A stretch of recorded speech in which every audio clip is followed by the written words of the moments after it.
This is from Justin to Kane, a podcast where Mike Robertson and Bob LaRue watch one critically acclaimed film and one terrible film and talk about how they are the same.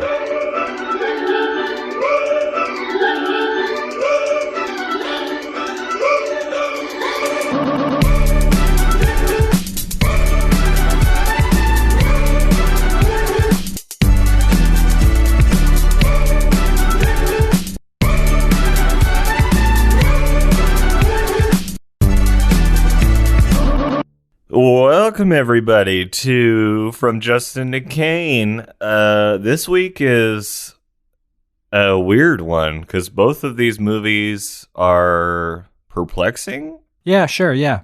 They, in retrospect, they were weird choices, I think, for the podcast, but we committed, we watched them, and here we are talking about it for the canines. But they do tell similar stories. Oh, for sure. I think experiment-wise, our thesis has rung true once again, that every film is one and the same. They're all the same. Every movie is Citizen Kane. Pretty much, yeah. Maybe the original concept, Mike, should have been that every movie we see is in relation to Citizen Kane. Like, it's Citizen Kane and then a bad movie, and we figure out how every movie is just Citizen Kane. I mean, we could do that, yeah.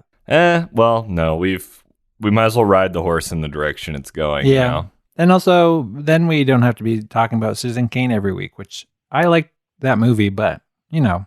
Well, I'm sorry I brought it up. No, it's fine. You obviously hate talking about Citizen Kane. I just hate talking about I love the film. I hate talking about it. Anywho, what are the two movies this week, Mike? So the concept of the podcast is we watch one great movie, one bad movie, and we talk about how they're the same.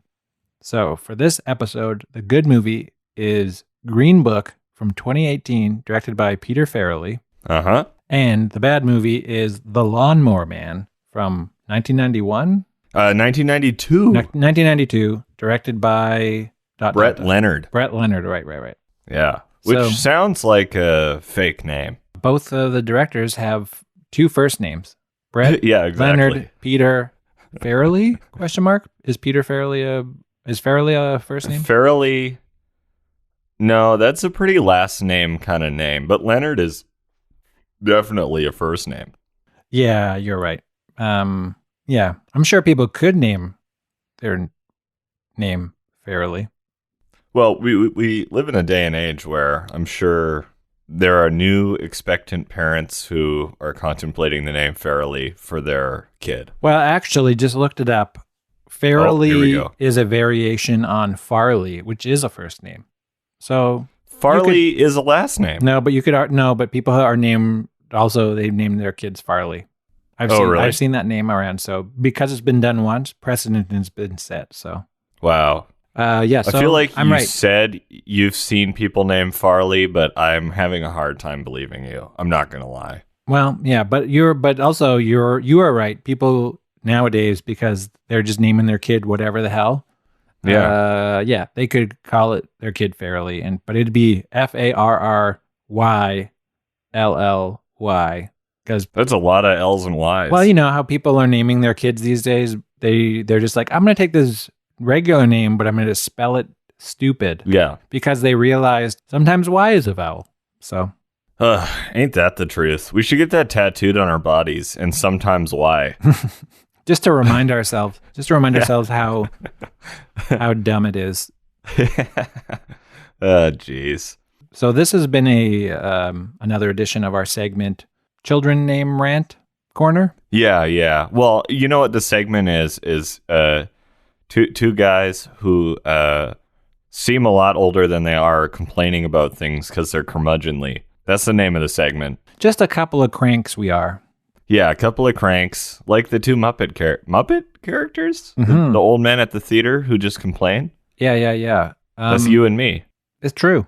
Also, yeah, they've been represented on Muppet Babies. But, oh, really? But they were represented as, they're just two old guys. They either have just like represent them as being that much younger, mm-hmm. you know, like proportional to how many years Kermit has aged from baby from baby to whatever he is now.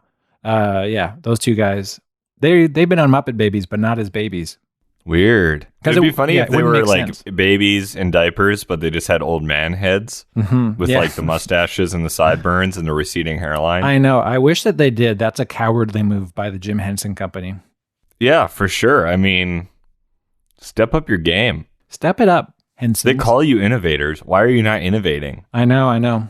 We have to have a spin-off, I guess, podcast or maybe TV show or whatever the hell from Justin DeCane Babies, where it's me and you podcasting, but we're babies. Yeah, that sounds good. Yeah. Right now we're just adult babies where we just wear diapers all the time and our partners treat us like babies or whatever. Well, I remember so distinctly, Mike, going up to the trunk of your car, your Toyota Camry or whatever the hell you drive. I'm editing this part out. Whatever you're saying, I'm not going to edit And it out. you pop the trunk, and I'm like giving you some gear or whatever after a shoot, and there's just a big old package of Depends diapers. That's right, yeah. In the trunk, and that was the day that I knew you were one of the coolest people I had ever met. Well, in the real world, that bag of diapers is because, it's a sketch comedy prop. I needed it for a sketch. That's my grandma uses the same excuse. Yeah. Well, yeah. But but in real life I really need those for a variety of reasons. And then you just pointed at your butt and you're like, I can't even believe that's not underwear. Or whatever the slogan would be. I don't know. It's like a portable turlet for yourself, Precisely. It's a portable phantasmagorical turlet. Yeah, it is. Truly, it is. Yeah, you just doodle some ghoulies on it, and then you do a big old dumper right in the Depends. Yeah.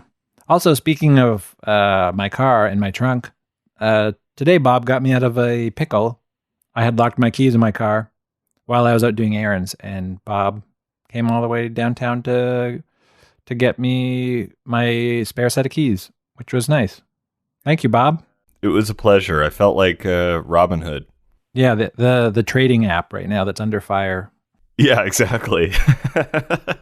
Jeez. They're just bilking just so many people out of their money right now. True, but I'm helping you out by getting you your backup pair of keys. Just a couple of billionaires helping each other out. Oh, yeah. Just a couple of hedge fund managers. That's what we are.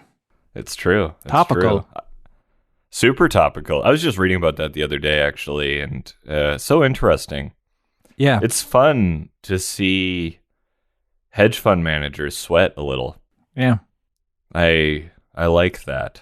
I mean, truly, we're living in two different worlds. Like, there's the rich and the poor. Similarly, two different worlds. The themes of Green Book and the Lawnmower Man. Whoa, what a segue. Yeah, what a segue. Oh my God. Because characters in both movies are living in two different worlds. The virtual world and the real world in Lawnmower Man and Green Book, the two worlds that the people of different races live in America. Well, not only that, but the two different worlds of like Bohemia, modern New York, and the Deep South. Yeah. Right? Because those are two different worlds too. Yeah. So like Green Book actually has a multitude of worlds that it sort of delves into. Like there's, your ethnic background, but then there's also sort of the cultural situation you live in. Mm-hmm. Anywho, that's a good comparison to just chuck out right out of the gate. Yeah, Green Book is that chart that people draw with the quadrants. And, it's got rich, poor, black, white, and just like place the characters on whichever part of the quadrant they're in.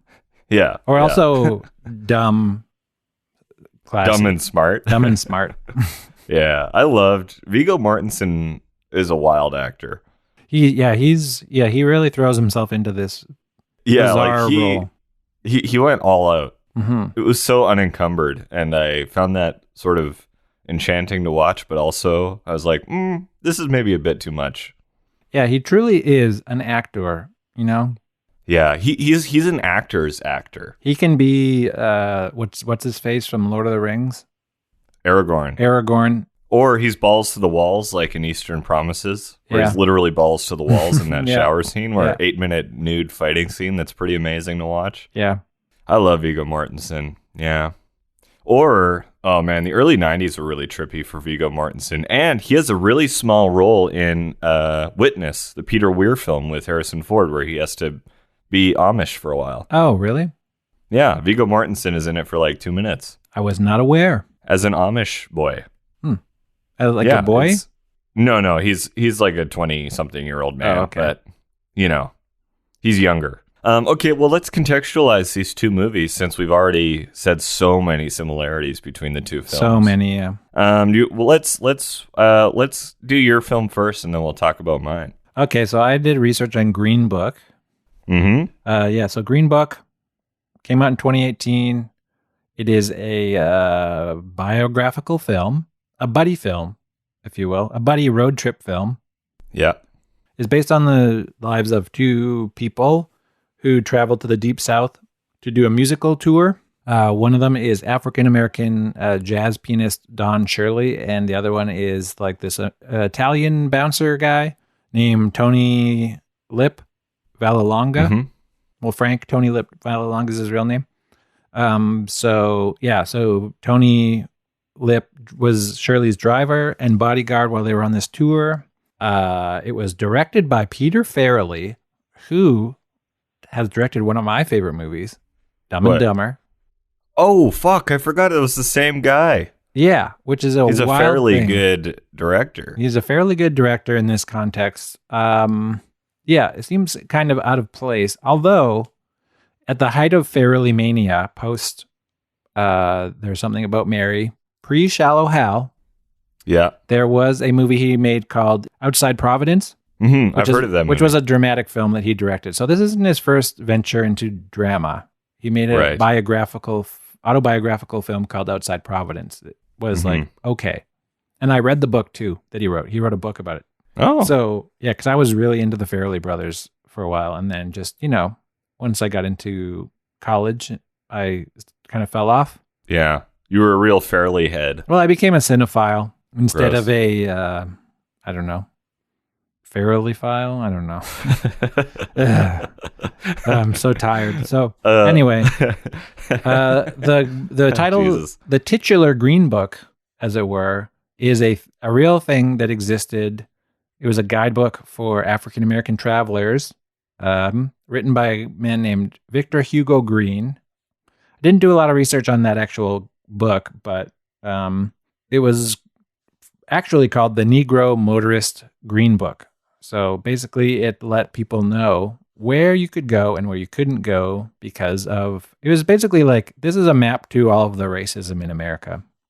Yeah. Or here's some like little hot pockets, not the pizza treat, but here's some hot pockets where you can go and tuck yourself into like a nice meaty hotel bed and sleep in that delicious pepperoni. Sorry, I'm getting distracted by You're salivating so much, Mike.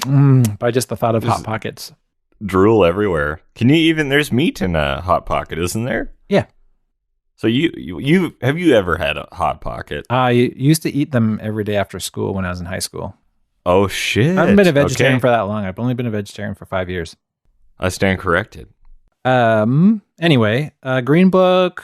Let's see. It premiered at TIFF, Toronto Film Festival. It grossed over $300 million worldwide, so it was a hit. It got a lot of positive reviews. It won the Academy Award for Best Picture a couple years ago. And it also got Best Screenplay and Best Supporting Actor for Mahershala Ali. It stars Viggo Mortensen and Mahershala Ali. They're both great in the film. Viggo Mortensen gained 50 pounds, roughly. I believe it, just from that hot dog scene, right? When he's just chowing down on hot dogs. Yeah. And the script was written by Peter Farrelly and Nick Vallelonga, who is Tony Lip's son, and some guy named Brian Curry. So who knows who that guy is? I'm sure there's stuff to find out about him, but I did not find it out. So yeah, the Shirley family generally condemned the film. A lot of Don Shirley's family member were kind of mad about how he was portrayed, and they felt that they weren't consulted enough beforehand, or there was not really attempts to consult them. Yeah, that's a thing that people I don't really remember talking about when the movie came out, like that the Shirley family weren't really big fans of the film. Yeah, I wasn't aware of that either. Peter Farrelly, it hasn't been a jerk about it. It seems like he's been like, yeah, I mean, we tried our best, but it didn't work out. We're glad that people are talking about race, even if a lot of people kind of aren't happy with it. And, they're right to complain, I guess, for how he's represented. So good for Peter Farrelly. He seems like a good guy, I guess, generally. So, yeah, anyway, it did win the Oscar, but a lot of people kind of were mad because it seemed like it was one of those, hashtag Oscars so white situations where it's a white savior film about race that focuses on the redemption of like a bigot character, I guess. Yeah. Don Shirley kind of gets pushed to the back in the story a little bit. Just some of the scenes about stereotypes a lot of people thought were pretty poorly written, I guess. When when there's like, I'm blacker than you. You don't even eat fried chicken or whatever. It's like, you can have your opinion about how well that scene is done, but a lot of people thought that stuff was kind of poorly presented. Mm-hmm. Peter Farrelly did say he was trying to avoid the white savior trope in the film, but a lot of people still accused him of it. Yeah, that's interesting. I don't know. I think that's pretty much all I got. Yeah, cool. That's great. It's an interesting movie, isn't it? Because it's so... there's a lot of conversation around it. Yeah. And I can't remember. This was 2019 when the movie was like winning the Oscars. What did it beat? Because it beat something that was a lot of people thought was a shoo-in. I do remember it winning, and like it's probably one of the most contested Best Picture winners ever. Yeah. Just in terms of, I can't remember what the Best Picture. We could look it up really quick. Best Picture nominees for 2019. Oh yeah, include Roma, Black Panther. Right. Yeah, so you have Black Panther, Black Klansman, Bohemian Rhapsody, The Favorite. All right. Green Book. Yeah, they were like, I feel like Roma was going to win. Yeah, I think a lot of people thought Roma was going to win. And yeah, Black Klansman, Black Panther. Yeah, there's 3 films that kind of focus on like race as it pertains to black people. Mm-hmm. So Black Panther, not a shot in hell that would have won, because it's not as good as even Green Book, I would say, and that might be controversial, but... Yeah. Bohemian Rhapsody is a real pile of crap, though. I'm surprised that was nominated. And it won Best Editing, which is hilarious. Yeah, because it's terribly edited. I don't think Black Klansman is like Best Picture worthy. No. It's an amazing film, but I do think Roma should have won. Yeah, Roma was amazing. Yeah, it was awesome. Yeah. So, who knows? That's a super weird. That year was very weird, and it's certainly the most contested stuff, because it's just like, that really didn't make sense. No. But also the Oscars are bullshit. The whole system doesn't make sense. It's all arbitrary. Oh, yeah, I know, yeah. It's just, yeah. And it doesn't reflect cinema. But people will say that. I'll say that. Your most cinephile like person who says, "Oh, the Oscars don't matter," but they still are like, "Oh, this won Best Picture. That was good." Which is like, doesn't matter. You can't disregard the fact that the Oscars are an institution. Yeah, I know. Anywho, let's talk about the non-Oscar winning film, The Lawnmower Man. Okay. Came out in 1992, directed by Brett Leonard. It gets dicey. So, New Line Cinema had the rights to the Stephen King short story Lawnmower Man. Mm-hmm. And they were developing a script called Cyber God. And what they did was they just put the title of Lawnmower Man on their Cyber God script and immediately started advertising it. And this was to the chagrin of Stephen King, who then sued New Line Cinema. And there was like a very contentious legal proceeding as the film was made and released. I don't believe Stephen King's name is on the film, but he got paid out for the film and has a cut of the royalties of the film, but he only got those after suing New Line Cinema. And the like what the film is really has zero reflection of the short story. Right. What the film is a sort of a sci-fi,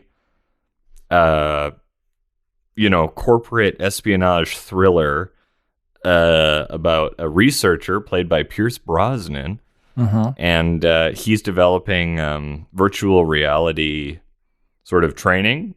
He trains a monkey that goes crazy and escapes the facility that he works in, and then the monkey dies, but then he needs a new subject because his monkey's dead, and then he realizes that Lawnmower Man, played by Jeff, is it Fahey? I think it's Fahey, or Fahey. Yeah, Fahey. So Jeff Fahey or Fahey plays Job Smith, the Lawnmower Man, who is, in air quotes, simple in the eyes of the characters in this film. Mm-hmm.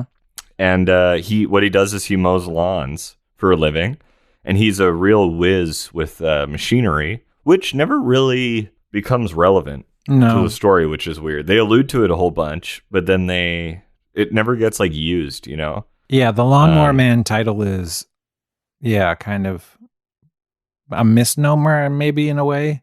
Like, he does mow the lawn, but he's not called the Lawnmower Man ever. They don't say the title of the film. I don't think. Don't they? I don't think they say, hey, it's the Lawnmower Man. It's just like, he's a guy who mows a lawn sometimes because he's simple and that's the only thing he can do. No. This is what happens. So that kid, when he sees the monkey, he tells the monkey, you can call me the Lawnmower Man. And then with the kid who lives next door to Pierce Brosnan's character, Dr. Lawrence Angelo, and his wife, he runs into Job, and Job says, you can call me the Lawnmower Man. So it's said earlier in the film, and then it immediately is dropped. Yeah, I guess similarly in Green Book, they're like, they hand him the Green Book, and he's like, what's this? He's like, I don't know, some kind of green book. And then they never talk about it again. And then they really actually don't even really bring up the Green Book. I guess it's implied that they use the Green Book, I guess. They don't have to be like, let me look in this Green Book and see what hotel I can stay in. Yeah, totally. Whereas Lawnmower Man, not so subtle. But anywho... First similarity, though, they say the title in the film. Well, and another similarity, both titles are green. Oh, yeah, right. like literally the font of the Lawnmower Man is like bright fluorescent green. And so is the Green Book logo. Yeah, there you go. Yeah, so take that, Mike. Anywho, so Job Smith becomes... Pierce Brosnan's lab rat, and through virtual reality, he becomes like a super genius. Yes. And then basically things get out of control, and Job Smith goes on. He becomes so powerful that he becomes sort of like the embodiment of God, and he's all knowing.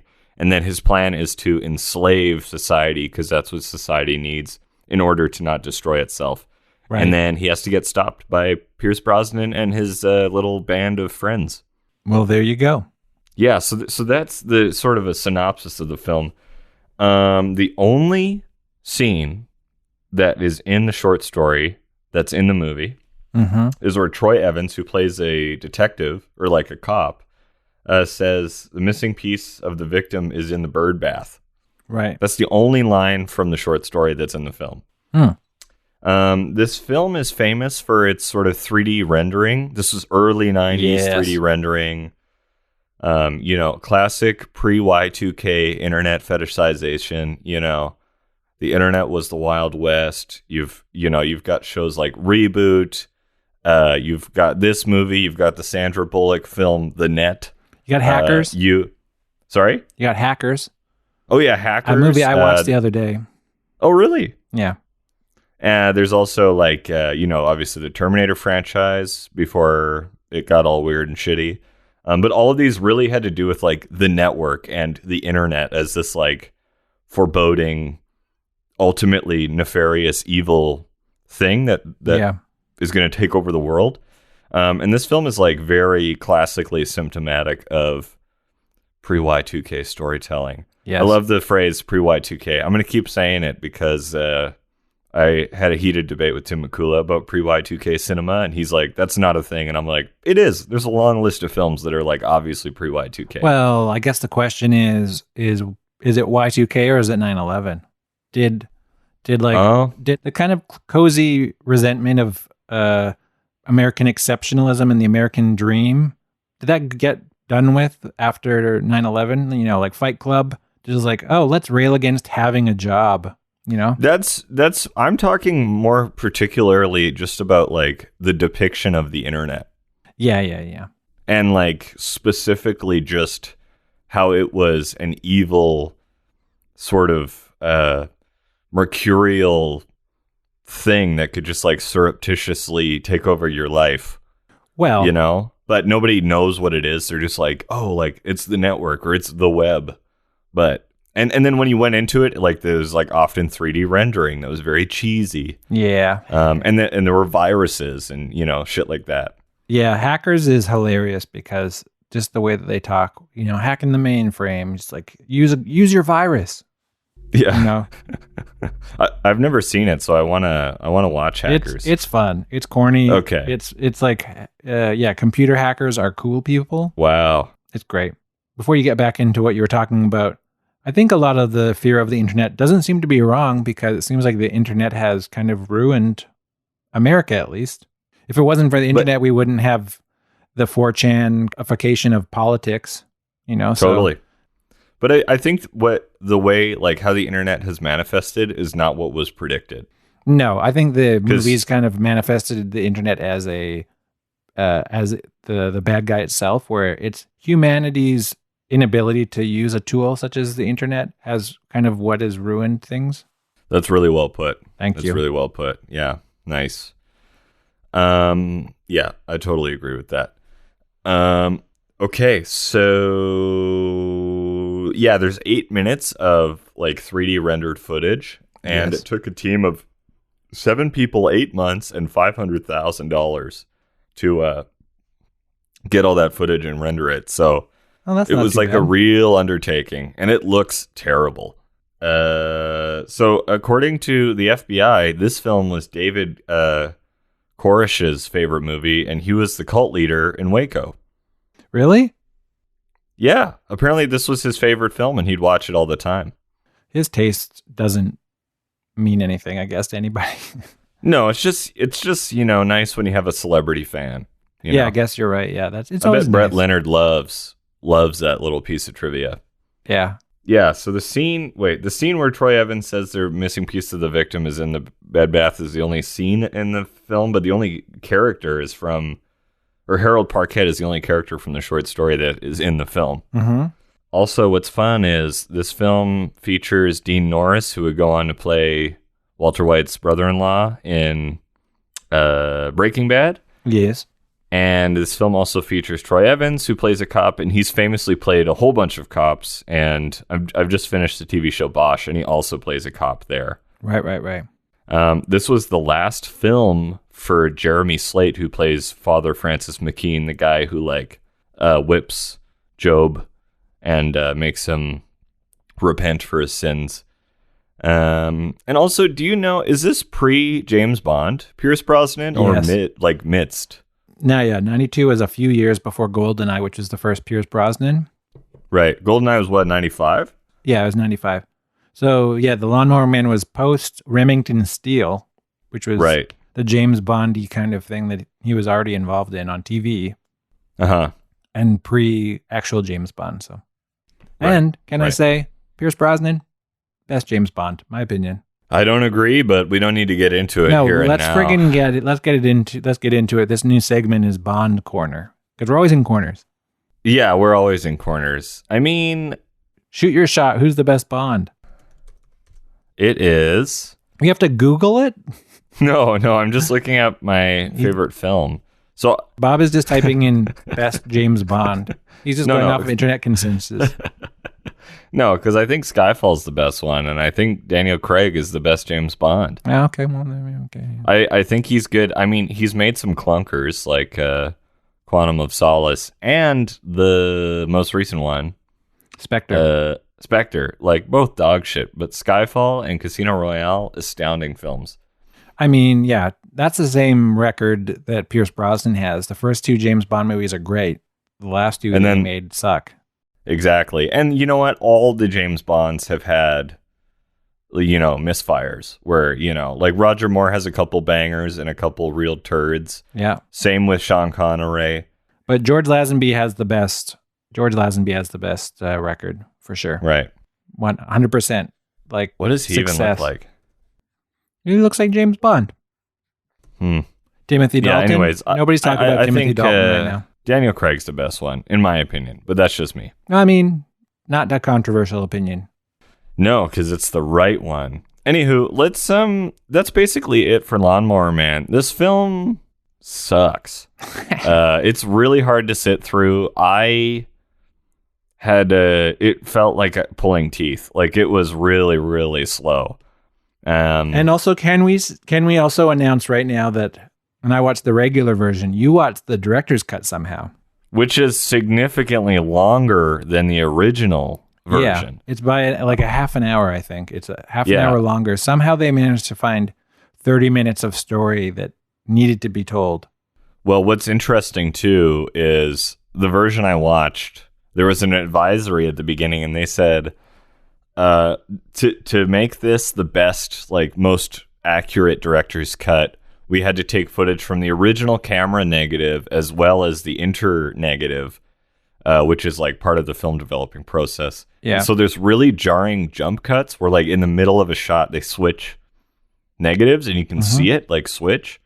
So the whole time you're like flipping the look. Yeah. Just randomly and like mid shot. Like, there's nothing subtle about it. So the whole thing was just unpleasant. Oh, that's too bad. Yeah. Yeah. You really owe me because you made me watch this movie. I have a fond memory of The Lawnmower Man because I was a child when Lawnmower Man came out, and I remember the graphics seeming cool. Mm-hmm. The Super Nintendo game was not good, but it was playable. Okay, that's better than Superman 64. Yes, yeah. So, yeah, I just remember this thing existing, and I never saw it. It was an R-rated film, and so it seemed kind of out of my grasp because I wasn't allowed to watch R-rated movies at the time. And so it was like exciting to think about, I guess, The Lawnmower Man as a child. But now that I've seen it, not a whole lot to be excited about, except for the opening scene where the monkey is in the VR. That's amazing. And just the monkey, like the whole, because the monkey is really, it moves in a very awkward, cumbersome way because it's a tiny monkey in a diaper. Also wearing a diaper. Yes. You know, just to bring it back to diapers real As quick, one does. The monkey's wearing a diaper and has a revolver handgun and is wearing goggles and walking around. And there's literally an army of SWAT, people just shooting guns and like in a firefight with this monkey. And failing. Who's just like, and the cutting, like to cut around how slow and sort of boring looking a monkey walking is. They just, to make it more exciting, it's all living in like close-ups and stuff. That whole sequence was wild. First-person perspective of the monkey also. Oh, yeah, with the video game goggles and the whole thing was love wild. It. I'm just real quick. I'm on Lawnmower Man 2, the page. None of the cast are the same. Literally every, like, Job Smith is in it, but he's played by Matt Frewer. Yeah, well, it's because it's the idea of Job Smith. He's like in the computer. Yeah, and also Molly Shannon is in the second one. Oh, really? Yeah, the second one is, I quote, homeless lady. We actually probably should have watched The Lawnmower Man 2 instead of The Lawnmower Man, because The Lawnmower Man is bad, but The Lawnmower Man 2 is like famously bad. Fuck. Yeah, maybe we made a mistake. There's a scene where like a dog has to like get on a computer and type. Animals doing human things is great. Monkeys shooting guns, dogs typing up a storm. Hacking dogs. That would be a great movie. Yeah. Air Bud hacking dogs. Air Bud. They always have a pun. Air Bud. What's a computer thing? I don't know, man. I don't know anything about computers. Sticking your head out the windows while going for a hard drive? Yeah. Sure. That's good. Jesus. Yeah, that was pretty I'm solid. Exhausted. That was drenched in sweat, Mike. I know. Oh, Jesus. What's wrong with you? I should be better at this comedy thing, but Well, you are a comedian, but feeling hard I have yet to see you slay here. Let's get into comparisons because, this has to end sometime. No, this is going to be one of our epic 3-hour episodes. About like two unremarkable movies. Yeah, just like You only have so much. You only have so much of your life to live, and you're choosing to spend your life listening to this. That's wild. Astounding. Truly, truly astounding. Yeah. So, do you find any similarities between The Lawnmower Man and Green Book? Well, I just want to reiterate this one because I'm pretty proud of it, that the green is in both titles. Yeah, that was good. Just want to reiterate that one. And in both films, the main character is married. And you see the marriage sort of get like pushed and pulled as the events of the film unfold. Yeah. Right? Viggo Mortensen's marriage and Pierce Brosnan's marriage. I have a similar comparison to that. Both films focus on the dichotomy of dumb guy and smart guy who are cartoonishly represented in the film. Yes. Yeah, yes. Pierce Brosnan and Mahershala Ali play the smart guy, the genius, as it were. Mm-hmm. And they're kind of like, Mahershala Ali plays things like he almost acts like he's a upper class British person. Yeah. But, he's not. And then similarly, the guy who plays what's his name? Something Fahey? Jeff Fahey. Jeff Fahey and Viggo Mortensen play the dumb guy. And they also kind of represent themselves cartoonishly. Like Job Smith in The Lawnmower Man is wearing overalls, jean overalls, which is how you represent a child in like a play. If you're an adult playing a child, you wear overalls with a primary colored t-shirt, and that's how he's dressed. So it's like, oh, we're to understand he's a simple man. Yes, totally. And if I may, one can allude to a low level of literacy from both characters, because Viggo Mortensen, as you see, he's trying to write letters to his wife, and he's not the most articulate guy. And he can't spell deer, D-E-A-R. He's like exactly. So both characters are kind of illiterate, and like as we know, Job literally couldn't read at the beginning of the film. He just liked to look at the pictures of the comic books that he had of Cybo Man. Yeah. So is the monkey, diaper wearing monkey? Do we know that Job is a mentally challenged person, or is he just dumb? They just call him simple. Yeah, like he's not educated, but I don't know. Yeah, what the factors are that like have led to him, not being able to read or whatever. I don't know. Yeah. I guess that's the question: is he impaired in some like medical way? I guess, or is he? Who knows? Is he just like a friggin' dumbass? But then he becomes a super genius, and in a way, Viggo Mortensen's character smartens up a little bit too, and his letters do improve, even though it's marginally. He does write his own letters at a certain point, and they are better than when he started. Oh, yeah. And that was what my original comparison was before I kind of went back and broke it down a little bit simpler. That was kind of what my original comparison was. A dumb guy learns a lesson about romance from the smart guy. That's a really good one. Yeah, that being like Pierce Brosnan gives Job super intelligence, and then he knows how to romance women, like he knows how to talk to women. It doesn't help that he's ripped as hell. Who, Job? Yeah, Job, when he takes his shirt off, everybody's like, wow, that guy's got abs. Yeah, totally. And presumably he loses his virginity to that woman. Yeah. And his hair is like so intense in that movie. Well, he's got messy hair when he's dumb, and then he combs his hair when he's smart. That's how you know he's not dumb anymore. Exactly. Both films feature unlikely friendships. So you have in Green Book, obviously, Mahershala Ali's character and Viggo Mortensen's character, and they become unlikely friends. Even though it's short-lived, in Lawnmower Man, the homicidal monkey, who's a trained assassin, is friends with Job. Briefly. Yeah, they're friends. And Job holds the monkey like a baby, and the monkey, through his sort of binocular AI goggle things, determines that Job is not a threat, and so they become kindred spirits before the monkey is shot. Not dissimilar to Willem Dafoe being murdered in Platoon. Yes. Like slow motion, blood exploding out of the abdomen, fall to the ground, but a monkey in a diaper holding a comically large handgun. Yeah. Yeah. God, the whole monkey business was great. Monkey business. I could use more monkey business. Like I know. that. I know. Ugh. I love monkeys. So yeah, basically both films feature unlikely friendships. Nice. Mm-hmm. I say both films follow a Bible. And by that, I mean Green Book is like a guide, a guide to life, not unlike the Bible, I guess you could say. We'll say a guidebook then instead of a Bible. But, and then in The Lawnmower Man, Angelo and Job are both like religious kind of names.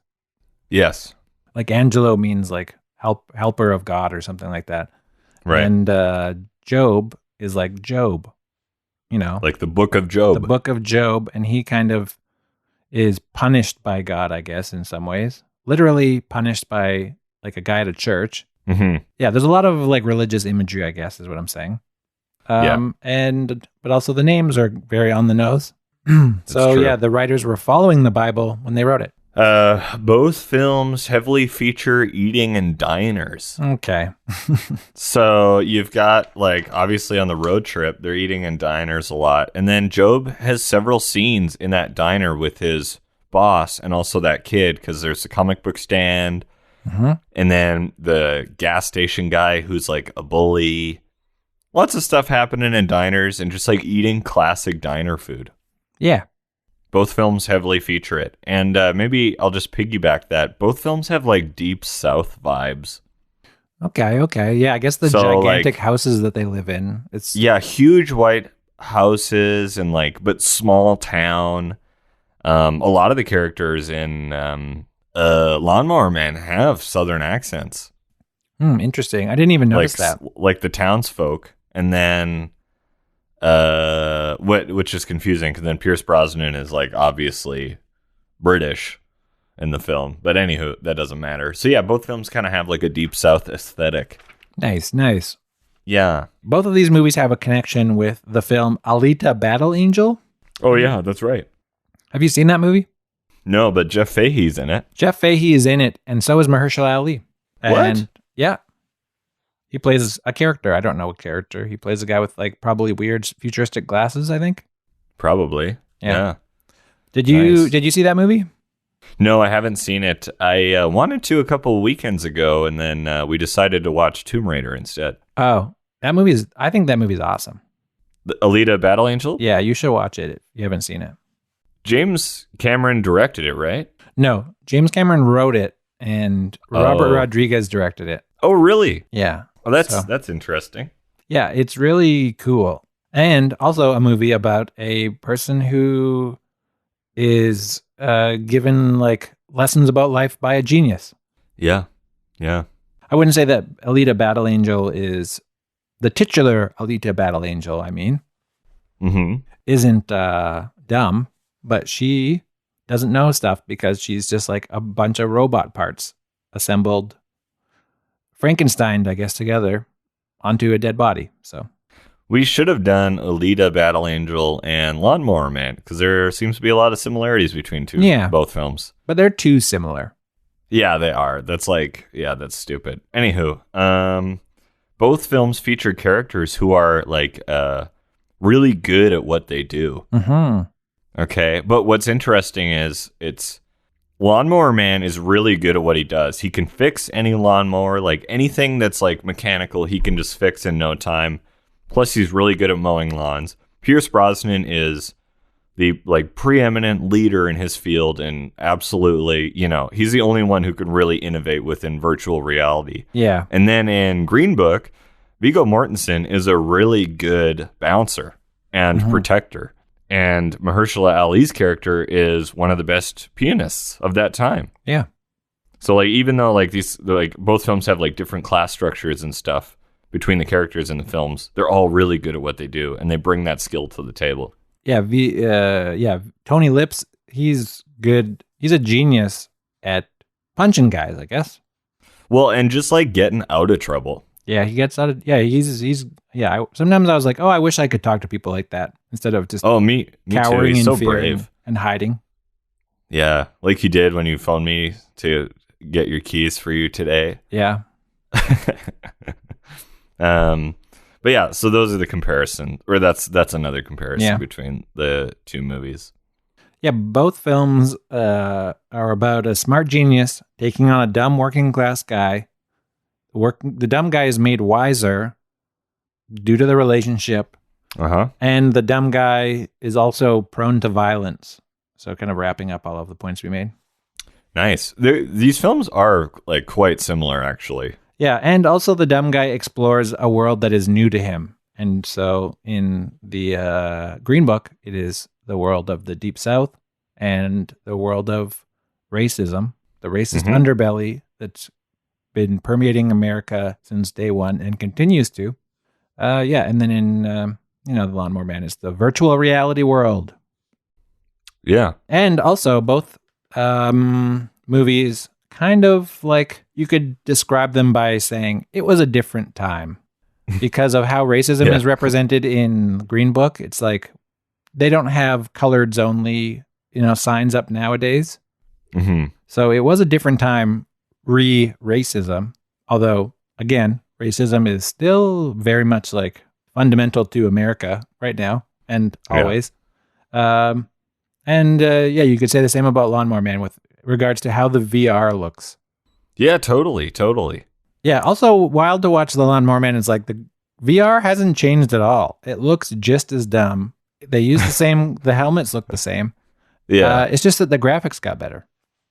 Like the mechanics of VR are the same. Like you have to trick your eyes into seeing something that isn't actually there. So there's only one way to do that, and that's like tiny little screens in front of your eyeballs. And how are you going to get that? Goggles. Yeah. I guess you could also make a similar comparison to the Green Book in terms of how, racism in America, it's like the graphics got better. It's still the same, but it just like looks better.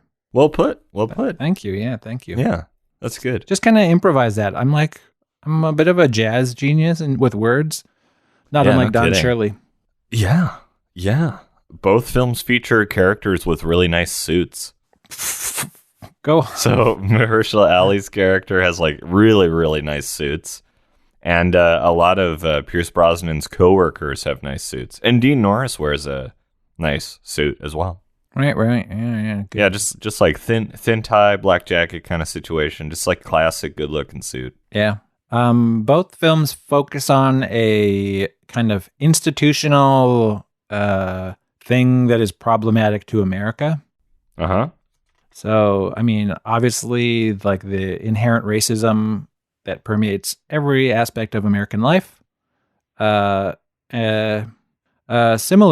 in The Lawnmower Man, you have the military-industrial complex, I guess, which is a hugely problematic part of American history. And then I'm to understand that Pierce Brosnan works for that, doing some sort of like research for superhumans, kind of. But like for militaristic gain. Yeah, exactly. So. Yeah. That's a good one. That's a nice, like, that's a heavy hitter, I feel like. Another heavy hitter is both films feature characters having a conversation about the music they're listening to while driving in a car. Yeah. So there's several scenes between Viggo Mortensen and Mahershala Ali, but in Lawnmower Man, Job is cruising around with the kid, and he's got like a boom box, and he's just crushing CDs or tapes or whatever, just trying to like soak up music. Yeah. When he's going through the phase of, was that scene in your version? Yeah. Oh yeah. Yeah. Okay. Good. Yeah. Anywho, so yeah, just like conversation about the music you're listening to and all that shit. I guess you could say both movies angered somebody who had something to do with the story, that being Stephen King. Oh, yeah. Was cheesed about it, and similarly, the Shirley family was cheesed about Green Book. So there's that. Both movies feature a ending that has like a return to family. Like they return to a family at the end. That being like at the end of Green Book, Tony Lips gets to see his family again. Mm-hmm. And at the end of The Lawnmower Man, after Job murders that one child in the neighborhood's dad for being abusive, Mm-hmm. Pierce Brosnan just swoops in and is like, I'm going to marry the kid's mom, I guess. I don't know. Well, what's interesting is, in a way, both films end with like a surrogate family. Yeah, you're right. Oh, that's good. Because like Mahershala Ali's character spends like Christmas with them, and it's like that's his family now. Mm-hmm. And then, but they're not actually his family. And similarly, Pierce Brosnan just like gets a wife and a kid, the life he's always wanted. But they're not his biologically. Yeah. So that's kind of interesting. Both films kind of use that to like warm up the ending. It is strange that Job like basically murders people, Mm-hmm. but he's only murdering people who have already done wrong. So he's kind of like God in a way, where he's just punishing. Well, is people. that what Job does? What's like the book of Job character? again? What's the book of Job? I can't I don't remember. know. I've never read the Bible. Neither have I. Wow, we just lost a lot of our listeners. I know a lot of our super evangelical listeners. Jeez. Oh, wow. There's an hour and 11-minute video on YouTube. The Book of Job. Job, I understand he was punished by his God. Yeah. Somehow. And it was like he was tested. Well, yeah, because the Book of Job is about how God lets pain into people's lives. Yeah. Pain and evil, like what the reason is for that. Mm-hmm. Wow, this is crazy. Yeah, interesting. Bob is just reading the Bible right now. Yeah, I'll be back in 11 hours and 16 minutes. He's mouthing the words, and then Hezekiah begot Jebediah, and then Jebediah begot. Anywho, I'm sure the whole Job business kind of lines up with the movie. Yeah. Oh, yeah. I don't want to vet that because I don't have 11 hours to kill. No, none of us do. Yeah. The last comparison. Mm-hmm. Both, I watched the director's cut of Green Book. I don't know if you knew this existed, but that movie also starts with a VR monkey in a diaper. Oh, with a really? gun. Running around killing people? Yeah. A homicidal monkey in a diaper with a gun? Yeah. And it dies in a blaze of glory? Amazing. I love it. Could you imagine? Just, like, if I saw a monkey holding a gun, I would not be terrified. I'd be like worried. I'm like, that might just go off randomly. But what about a monkey wearing a diaper with a gun and a VR helmet? What about that combination? Well, in my mind, I'd be like, that monkey can't even see what's going on. Like, dear God. No, the monkey can see things you could never see. Yeah. Because the monkey's a super genius, don't forget. Yes. But it couldn't handle the push that Job could handle. No. Yeah, I don't know. I'm sure the monkey is like allegorical for some sort of like religious angle. Well, I mean I was going to say the transition from ape to man, but I was like, no, that's not in the Bible. We don't want to believe in evolution. or it's like the monkey is like the evolutionary streak in a story that's really about creationism. Interesting. Yeah, and it's like the monkey represents, several 100-million-year-old universe, or Job represents a 6,000-year-old universe. And the film is about the conflict between creationism and evolution. Interesting. I'm sure you could write a dissertation on the like theological duality of this film and how it battles these two concepts against each other. Are you going to do that? No. Okay. Absolutely not. Neither am I. Great. Well, I mean, we talked about the movies. They're identical films. Yeah. Well, they actually have a weird amount of, like, the endings are quite similar. Yeah, they are kind of similar, yeah. At the end of both movies, a character gets sucked into a computer for good. Yeah.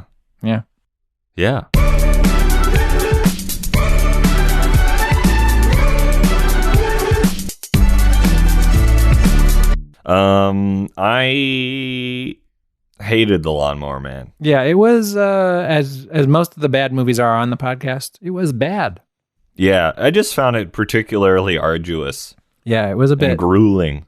hard to get through. It's fun to watch with a group of people, I would say, probably, but not as a movie to watch by yourself.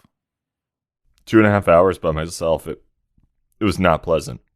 No, it's not. No. But Green Book, I thought that movie was better than I expected. I was expecting it to I kind of bought into the hype that kind of happened after the Oscars, where a lot of people were mad. They're like, this is a white savior story. And it was, or at least the white guy learns a lesson from, the black guy. And it's like, we're supposed to care more about that journey, even though the journey is don't be racist. Mm-hmm. Or learn about history, I guess. I don't know. Yeah. So, yeah, well put. As a Farrelly Brothers fan, I guess a disgraced Farrelly Brothers fan, because I haven't really been paying attention or watching any of the movies since, like, I don't know, mid-2000s. You're very disloyal. Yeah, well, I think I watched Shallow Hal, and I was like, you know what? I think I'm out. Or I don't need to watch these anymore. I think I've kind of outgrown this. Yeah. They do have like the pedigree to make a movie like Green Book. Mm-hmm. But also most Farrelly Brothers movies are road trip movies. Yeah, I guess. Hey, that's interesting. Yeah, because Kingpin, Something About Mary, they go on a road trip in both those films. Dumb and Dumber is like the road trip Farrelly Brothers film. Yeah. Shallow Hal, I guess they don't really go on a road trip necessarily, but they do travel. But they think about it. Yeah, they travel to Hawaii at the end. Well, there you go. But they don't do it via car. I've never seen the film. I have no idea what happens. You're not missing anything. Yeah, that's what I figured. But yeah, they kind of made their bread early on making road trip films. So have you tried VR? No, I've never done it. Never done it, eh? Have you? I've done it a few times, yeah. Did you become a super genius? I did. A homicidal super soldier? Yeah, no, I tried VR at Disneyland, I think. So like mid 90s kind of era VR. So it actually was like being in Lawnmower Man. So I got to experience that world. And then nice. I did try like modern VR also on I played this game at a comedy festival in Los Angeles where you throw dildos at Donald Trump. So I don't know. It's kind of a comedy game on VR. The dildo man. Yeah, VR is sweet. Like is it? Modern VR is pretty cool. Yeah, it's very immersive. I'm not against it. Well, why would you be? Well, I'd be afraid of becoming a super genius. Oh, that's yeah, for right. Sure. And wanting to take over the world. That statement implies that you're not a genius at all right now. I'm definitely not. I'm just your average unpaid podcaster. You're like the Tony Lips of podcasting. I really am. I really am. You're just kind of like a cartoonish Italian stereotype. Well, I was jealous of Tony Lips because he's bilingual. Yeah, you're right, yeah. I was like, that's not nothing. Being bilingual is a very cool thing. Yeah. Gabagool. Yeah. Have you seen The Sopranos? No, but I'm thinking about starting it. Yeah, I hear it's good. Yeah. My parents have season 1 on VHS. It's a whole box. It's like, it's a lot of tapes. Remember those days where you'd have to buy a VHS? A box set of VHS if you wanted to binge watch something? Yeah, and then there's a box set of DVDs. Yeah, and it cost hundreds of dollars. Yeah. I got The Sopranos on VHS, and it takes up my entire shelf. Yeah. Well, and it's funny. I'm pretty sure my parents bought it or they got it as a gift, and they've never seen it. Oh, really? So they're like pristine VHSs. Have they been opened yet? I don't know. If they haven't, you might be able to sell them. Who knows? Yeah, it would be fun to watch a TV show exclusively on VHS. Like if I could track down all the other seasons. Well, there's something to be said about watching things on the medium in which it was kind of devised. Yeah, if it was intended for Potato Vision, you should watch it as Potato Vision. Exactly. Yeah, exactly. Even though you would rather watch it in 4K on your 4-inch phone. Yeah. Yeah. Crazy guy. Ugh. Yeah. Well, okay. Well, I mean, yeah. We can end this. We can end this bad boy. We're just dicking around. Well, isn't that what life is all about, man? Isn't that what Just about podcasting dicking just around. is? Yeah, it literally is. Yeah, podcasting is every podcast I listen to seems to be just people choose a topic and then smugly make fun of it. Is that what we do? I think that we elevate bad material to a place that it doesn't deserve to be. Mm-hmm. And then we bring other good stuff down to that level. So Yeah, I was going to say we're we the great definitely equalizer. degrade good things. We are the equalizer. Yeah. You know what? It's a service. One day Yeah. we're going to get the Nobel Peace Prize for podcasting. Oh, wow. Just imagine. Well, the thing is, you don't know what your future holds. That's what's scary. Yeah. Is, It's like, true. because Jeff Bezos didn't know he was going to be like the richest man in the world. Because he was And just look at some him now. He was just some schlubby guy who didn't know how to code and was like, I want to do computer stuff, but I'm not good enough to code. And then now look at him. Who knows? We're just We're just podcasting to a small audience. We could be the next Jeff Bezos. We could be Did rich Jeff next week. Bezos ever have hair? Yeah, he did. Or Yeah. was he always bald? No, he did have hair, but I guess I don't know. He couldn't. It's weird that you can be that rich, but you can't buy hair.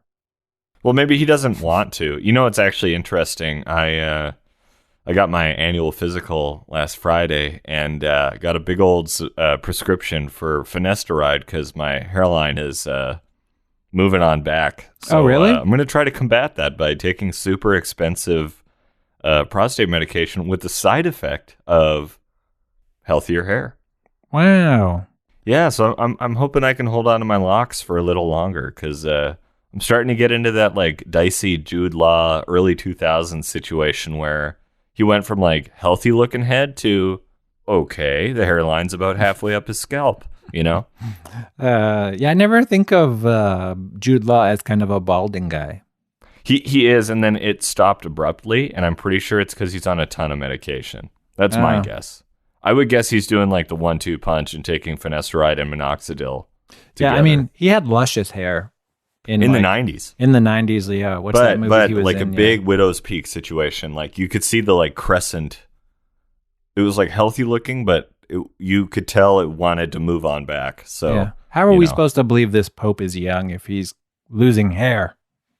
Exactly. Ain't that the truth? But I mean, I'm young and I'm losing hair, so the game is rigged. So does that mean that you're going to have luscious hair and like a healthy prostate too? No, because the dosage is so low that it's only the side effects and not the original intention. Oh, okay. Yeah, So- because when it's like 1 milligram, I think my prostate just stays the same. And what, not to talk about your prostate, but what is the intention of the drug actually to like, someone taking it? Oh, it shrinks your prostate because men, like older men, will get like inflamed prostates, and all it does Oh. is shrink it. Oh, okay. Yeah, so it just makes it like healthier and smaller. Oh, okay. There you go. Yeah, there it's you like go. a pretty innocuous drug, usually meant for middle-aged men, and then early 20-somethings who are insecure about their forehead size. Yeah, okay. Yeah. Well, I never even noticed that your hairline is receding, and nor do any of the people listening because, it's not a visual medium. That's true, but I'm trying to paint with my words Yes. my receding hairline. Yes. Anywho, that's an update from Bob. Cool. Very exciting. Yeah. I mean- I'm feeling pretty good about it. Yeah. We talk about movies, but also you got to put in some time in the podcast where, we're just getting to know each other, or the audience is getting to know us. It has to be personal. It's true. The canines want to know about us. They want to know what's up with your prostate. Is it mini? Do you have a micro Or is it prostate? mega? Or is it mega? Yeah. Yeah. I think it's just normal. I don't know. There's no way We'll to see. know. Yeah, there's no way to find out. So it's a mystery, similarly to what happened to Job at the end of Lawnmower Man, even though there's a sequel and it's obvious that he lives. And a dog at some point hacks the internet to do something related to Joe being in the computer and trying to destroy the world. Maybe what we should do is a mini-sode just about like the inappropriate use of animals doing human things. Yes. You know, because I feel like there's a long list of filmmaking history where animals have been tasked with human activities, and you just have to. You see the filmmakers like adapt. They're like, oh, this animal's an ungulate, but we're trying to get it to be a car mechanic. Yeah. There are some logistical problems with that, so let's figure it out. Or a dog being a hacker, or a monkey who's a well-trained assassin. Wait, what's an ungulate again? Is that like a goat? A cow, like hooves. Yeah, hooves, right. Hooved animals are ungulates. So cows, like goats, horses. Right. Yeah, centaurs. The more you know. Yeah. Yeah, I guess centaurs are ungulates. I just rewatched Blade Runner, the director's cut with the or not the director's. I don't know, the version where there's the unicorn running through his dreams. Yes. And I love that shot because you can see the horn wiggling because it's glued onto the horse's head. Nice. Like it's supposed to be a unicorn. I love that kind of shit. That is what I thought about when I was watching Tenet. Just how loosely held together the audience's like suspension of disbelief is when you watch a movie sometime. Because the Tenet is a silly film. Because they're like, if you go into the backwards time, you have to wear these masks because you breathe differently. Yeah, you can't breathe inverted air. You have to breathe reverse oxygen. Yeah. And you have to like carry around this little like symbol on your backpack or whatever so that people know which version you are or something like that. Mm-hmm. And the whole story kind of hinges on just those cheap props. I know. It seemed like a weirdly low budget movie in a way. Yeah, there's some parts in it where it's like we just have this stuff that the prop people has probably spent $10 on. And that is like this whole thing hinges on that. Yeah, it's funny how we just watch these pretend stories is I guess what my point is. Someone just made this stuff up and is like, what about this? Make him wear this hat. And he wears like a fake beard. Also, we were watching, I walked by the television the other day and J. Edgar was on TV. Oh, the Leo DiCaprio, Clint Eastwood biopic? Yeah, and it's insane, the makeup. Mm-hmm. It just looks like Leonardo DiCaprio wearing like they're like, Leo, could you do your own old man makeup this time? You know what they should have done? And it's like, we're supposed to believe this is J. Edgar Hoover? I know. The Aviator did it right. They just didn't like change him physically. Yeah. They just like gave him the mustache and he just like acted the part. Yeah. But yeah, J. Edgar was like a far reach, I thought. Yeah, he like looked. I was like, he just looks like shit. Yeah, he just looks like Leonardo DiCaprio is not doing well. Yeah, like he's in the second year of a 4-year program on like Hollywood makeup effects. Yeah. You know? I was watching a comedy thing last night. Mm-hmm. The San Francisco Sketch Fest had their online festival, and they have like all these huge names, Weird Al, blah, blah. I love you. Kids in the Hall. You're like, oh man, huge names. Like Weird Al was there. You're the only person who would say that. Weird Al, the Kids in the Hall, Paul F. Tompkins. Did I mention Weird Al? Patton Oswalt. Just so many SNL alumni. Big names, yeah. But Alan Arkin was doing a thing. Oh. With Kevin Pollak. And Alan Arkin has the same headphones as me, which are these like super expensive DJ headphones.